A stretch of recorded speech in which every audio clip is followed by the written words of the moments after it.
చావు parking lot part 3. చెప్పు నీ స్నేహితులకి వాళ్ళకింకా 24 hours మాత్రమే ఉందని.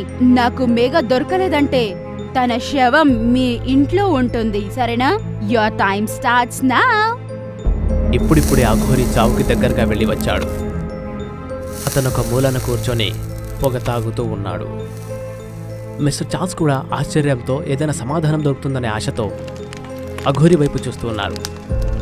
కొంచెం సేపటి తర్వాత మిస్సెస్ చార్ల్స్ ఒక వాటర్ బాటిల్ తీసుకుని అక్కడికి చేరుకుంటారు. ఆ బాటిల్ ఇచ్చి తన భర్తతో ఇలా అంటుంది, చార్ల్స్, మనం ఇలా ఊరికే కూర్చోలేము కదా.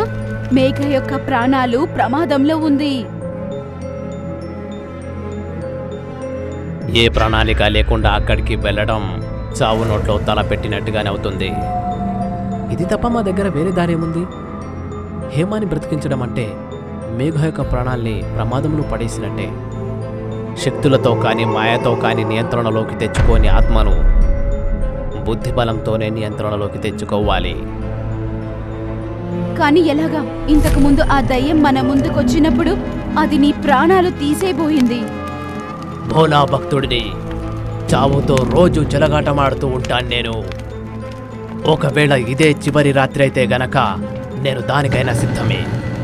ఎట్టి పరిస్థితుల్లోనూ నేను దాన్ని సర్వనాశనం చేస్తాను. ఇప్పుడు నేను ఏదైతే చెప్పబోతున్నానో చేయబోతున్నానో మీరు దాన్ని జాగ్రత్తగా వినండి మరియు చూడండి.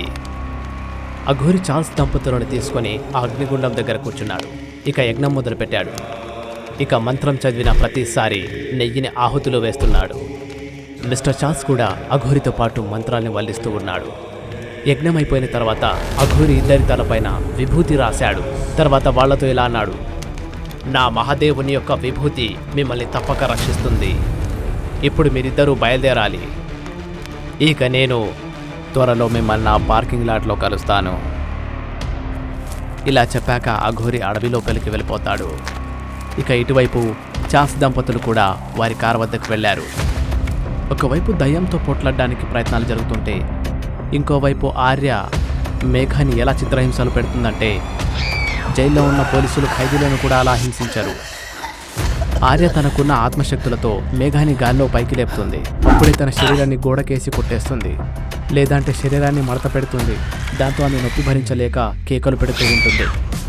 ఇక చివరికి మేఘాల నొప్పిని తట్టుకునే శక్తి లేనప్పుడు ఆమెను కిందికి వదిలేస్తుంది.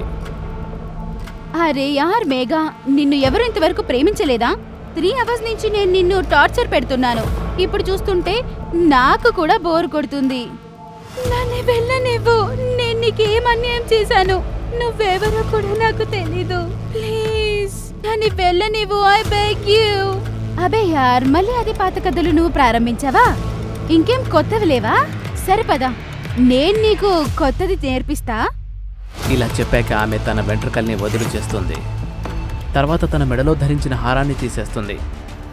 ఆర్య హారాన్ని తొలగించగానే మేఘ ముందు ఆమె యొక్క అసలు రూపం కనిపిస్తుంది. దాన్ని చూసి మేఘ వణికిపోతూ గట్టిగా కేకలు పెడుతూ తనకి ప్రాణభిక్ష కోరుకుంటుంది. ఎందుకంటే ఆర్య ఒక రాక్షసి రూపంలో తన ముందు నిలబడ్డప్పుడు ఆమె యొక్క పదునైన పొడవాటి గోళ్ళు, ఆమె యొక్క పెద్ద పెద్ద పళ్ళు, వీటిని పగటిపూట కలలో చూసిన వారు కూడా భయపడేలా ఉన్నాయి. ఇక ఆర్య తన గోళ్లతో మేఘ శరీరాన్ని గాయపరచడానికంటే ముందే ఎవరో అక్కడికి వచ్చినట్టు ఆమె కనిపిస్తుంది. తర్వాత మేఘ తలపై చేయి పెట్టి ఇలా అంటుంది, చూస్తుంటే ఈరోజు నీ టైం బాగుందనిపిస్తుందమ్మాయి. వాళ్ళు సమయానికి ముందే నిన్ను కాపాడడానికి వచ్చేశారు. వెళ్దామా? మిస్టర్ అండ్ మిసెస్ చార్ల్స్ వాళ్ళ కారుని 13వ నంబర్ పార్కింగ్లో పెట్టేస్తారు. ఇంతకుముందు మేఘ ఆత్మని చూసింది ఆ ప్రాంతంలోనే. కారు అక్కడ పెట్టగానే మిసెస్ చార్ల్స్ తన చేతిలో క్రాస్ పట్టుకొని ఒక మంత్రాన్ని జపించడం ప్రారంభించింది. By the secret word of ancient incantations, I command you, spirit to depart, come on, and let this place be cleansed. Mrs Charles తన మంత్రాన్ని ఇంకా పూర్తిగా చదవనే లేదు. అప్పుడే వాళ్ళకి ఏదో ఒక నల్లటి శక్తి నవ్వుతున్నట్టు శబ్దం కనిపించింది. మిస్టర్ చార్ల్స్కి కూడా భయం వేయడం మొదలైంది. అందుకే ఆ ఆత్మ యొక్క నవ్వుని వినగానే ఆయన తన జేబులో నుంచి మంత్రించిన నీళ్ళని బయటకు తీశాడు. తర్వాత నలువైపులా చూస్తున్నాడు. సడన్గా ఒక నల్లటి పొగ పార్కింగ్ ఏరియా మొత్తంలో విస్తరించింది. ఇక ఆ నల్లటి పొగలో వస్తున్నటువంటి ఆర్య తన భయంకరమైన రాక్షసి రూపంలో మేఘ వెంట్రుకలు పట్టుకొని లాక్కు వస్తూ ఇలా అంటుంది. అరే హేమ ఎక్కడా? ఆమె ఇక్కడే ఉంది. కాకపోతే నువ్వు ముందు మేఘని మాకు అప్పగించు. నాకు తెలుసు మీరు హేమ అని ఒక బాటిల్లో బంధించారని. నాకు ఈ చేతిలో ఇచ్చి ఇంకో చేతిలో తినని తీసుకోండి. ఆర్య ఇలా చెప్పాక మిసెస్ చార్ల్స్ కొంచెంసేపు ఆలోచించింది. చివరికి ఆమె కారులో నుండి ఆ గాజు సీసా బయటకు తీసింది. అందులో హేమ ఆత్మ బంధించబడి ఉంది. మిసెస్ చార్ల్స్ ఆ బాటిల్ని ఆర్యాకి ఇవ్వడానికంటే ముందే మిస్టర్ చార్ల్స్ ఆ హోలీ వాటర్ని ఆర్య మొహం పైన చల్లేస్తాడు. ఇక మిసెస్ చార్ల్స్ ఒక్కసారిగా ఆర్య నుండి మేఘ యొక్క వెంట్రుకలు లాక్కొని తన వైపు తీసుకొచ్చి ఆమెను సురక్షితంగా బతికించింది. హోలీ వాటర్ మొహం పైన పడడం కారణంగా ఆర్య తన మొహాన్ని పట్టుకొని కేకలు పెడుతూ ఉంది. కానీ ఆమె తన మొహంపై నుండి చేతులు తీయగానే ఆమె మొహం అస్సలు కాలిపోలేదు. పైగా ఒక్క గాయం కూడా కనిపించట్లేదు. ఇక చేతులు తీయగానే ఆమె యొక్క నవ్వు ఒక భయంకరమైన రాక్షస కేకలా మారిపోయింది. మీకేమనిపిస్తుంది? ఈ హోలీ వాటర్ నన్ను భస్మం చేసేస్తుందని అనుకుంటున్నారా? ఇలాంటి వాటర్లో రోజు నా చేతిలో తాకిన రక్తాన్ని నేను కడుక్కుంటూ ఉంటాను. వచ్చారు. చార్ల్స్ వెళ్ళు, చార్ల్స్ వెళ్ళిపో, ఇక్కడి నుంచి వెళ్ళు. చార్ల్స్ పరిగెత్తడానికి రెడీ అయ్యాడో లేదో అప్పుడే ఆర్య అతన్ని ఒక చేతితో పట్టుకొని కారు పైన పాడేస్తుంది. ఆర్య యొక్క కోపం కేకల రూపంలో చుట్టుపక్కల ప్రాంతంలో వినిపిస్తూ ఉంది. ఇక అలాంటి భయంకరమైన కోపానికి మిసెస్ చార్ల్స్ కూడా బలైంది. ఇక ఆర్య గట్టిగా తన్నడం కారణంగా ఆమె వెళ్ళి ఒక స్తంభానికి తగిలి పడిపోయింది. తర్వాత స్పృహ కోల్పోయింది. కానీ ఆ బాటిల్ ఇంకా ఆమె చేతిలోనే ఉంది. మేఘ ఇంకా గాయాలతోనే ఉంది. ఆమె పాక్కుంటూ వీలైనంత దూరంగా వెళ్ళడానికి ప్రయత్నిస్తూ ఉంది. కానీ ఆమెని ఆర్య తన కాళ్ళ కింద ఎలా ఉంటుందంటే ఒక పులి వేటాడితే ఎలా ఉంటుందో అలా చేసింది. నిన్ను కాపాడటానికి మీ వాళ్ళు ఎగేసుకుంటూ వచ్చేసారమ్మాయి. కానీ వాళ్ళకంటే ముందు నువ్వు చేస్తావని వాళ్లకు తెలీదు. ఇక మేఘ మెడని ఆర్య రెండు చేతులతో పట్టుకోగానే మేఘ ఆశలు కోల్పోయింది. ఇక చూస్తూ ఉండగానే ఆమె మేఘ యొక్క తలని తిప్పేసి ఆమె దేహంలో నుండి తన ప్రాణాల్ని శాశ్వతంగా బయటకు తీసేసింది. ఇక ఆర్య తన తర్వాతి వేట కోసం ఇలా చెప్తూ బయలుదేరింది. 1 down, 2 to go.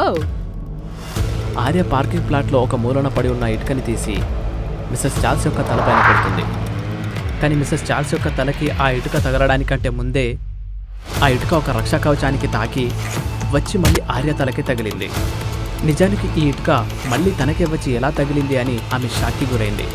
అంతలోనే వెనకాల నుండి ఎవరో నవ్వుతున్నట్టు ఆమెకు శబ్దం వినిపించింది. అప్పుడు ఆ నవ్వు అనేది చీకటిలో వికసించే చివరి ఆశాకిరణంలా కనిపించింది. ఆ నవ్వే అఘోరీ నందాది. అఘోరీ నందా ధరించే దుస్తువుల్లో మరియు అతని ఆకారంలో ఏదో మార్పు వచ్చింది. అతను శారీరకంగా ఇంతకు ముందు కంటే శక్తివంతంగా కనిపిస్తున్నాడు. చావడానికి వచ్చానా లేదా చంపడానికి వచ్చానా అనేది కొద్దిసేపట్లోనే తెలిసిపోతుందిగా. ఆర్య గాల్లో నుంచి అఘోరీ నందా దగ్గరికి వెళ్ళగానే అఘోరీ నందా అదృశ్యమైపోయాడు. ఆమె తన చూపుల్ని ఎడమవైపు తిప్పేసరికి అఘోరీ నందా నవ్వుతూ ఉన్నాడు. కోపంలో ఉన్న పిశాచి ఆర్య మరొకసారి ఎగురుకుంటూ అఘోరీ దగ్గరికి వెళ్ళింది. అప్పుడు అఘోరీ నందా ఆమె తలని పట్టుకొని దాన్ని భూమిలో పాతి పెట్టేశాడు. ఆర్య అఘోరీ నుండి తన తలని విడిపించుకొని అఘోరీ నుండి దూరంగా వెళ్ళడానికి ప్రయత్నించింది. అఘోరీ నందా తన మాయాశక్తితో ఆ పార్కింగ్ లాట్లో ఒక మాయాద్వారాన్ని తెరిచాడు. ఇక తన మొత్తం శక్తి ఉపయోగించి ఆర్యాన్ని లేపి అందులో పాడేశాడు. తర్వాత మాయాద్వారాన్ని మూసేశాడు. ఇక ఆర్యకి స్పృహ వచ్చిన తర్వాత ఆమె ఎలాంటి రూమ్లో కనిపించిందంటే ఆ గదిలో కేవలం గోళాకారం గల వస్తువులే ఉన్నాయి. ఆమె కోపంతో మాట్లాడుతూ ఒక గుండ్రటి చక్రాన్ని పూజిస్తున్న ఒక స్త్రీతో ఇలా అడిగింది. నువ్వు ఎవరు? ఇది ఎలాంటి స్థలం? అది ముఖ్యం కాదు. నీకు గోల్ బాబా మరి తన యొక్క మహిమల గురించి తెలుసా? మనము మరియు ఈ ప్రపంచం గోల్గానే ఉన్నాము.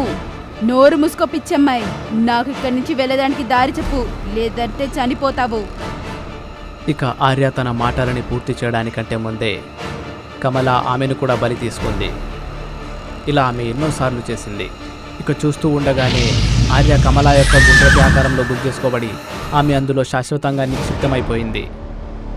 ఇక చివరికి అఘోరీ బాబా ప్రపంచానికి ఏం చెప్పాడంటే చెడు ఎంత శక్తివంతమైనా సరే అది మంచి ముందు ఎల్లప్పుడూ బలహీనమైపోతుంది. ఇలాంటి భయంకరమైన కథలు మరిన్ని చూడాలనుకుంటే డూడు టీవీ తెలుగుకు సబ్స్క్రైబ్ చేసుకోండి. ఒకవేళ మీ దగ్గర ఇలా భయపెట్టించే కథ గనక ఉంటే ఇప్పుడే ఆ కథను మా మెయిల్ అడ్రస్కు పంపించండి. ఒకవేళ పంపితే తరువాత వచ్చే కథ మీ కథే అయ్యుంటుందేమో.